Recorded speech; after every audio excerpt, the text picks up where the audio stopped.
Isang bagong fault line na wala pa sa mapa ng PHIVOLCS ang natuklasan ng mga volcanologists sa Bohol. Ito raw ang pinagmulan ng magnitude 7.2 na lindol na tumama sa Visayas noong isang linggo. At narito ang exclusive report.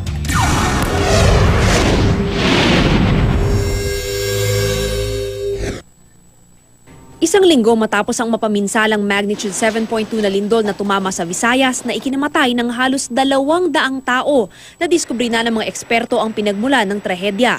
Isang bagong fault line sa Hilagang Bohol na wala pa sa mapa ng PhilVolcS. Sa eksklusibong report ni Howie Severino sa GMA News Online, kagabi lang kinumpirma ng mga volcanologist ang bago nilang tuklas.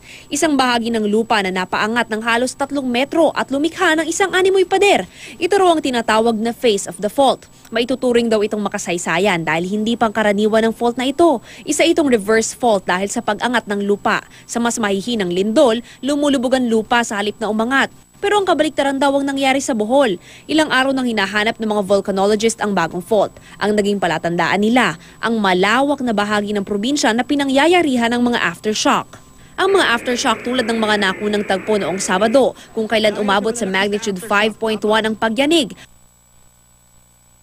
patuloy na nararamdaman, tulad kahapon ng magkaroon ng magnitude 5.4 na lindol.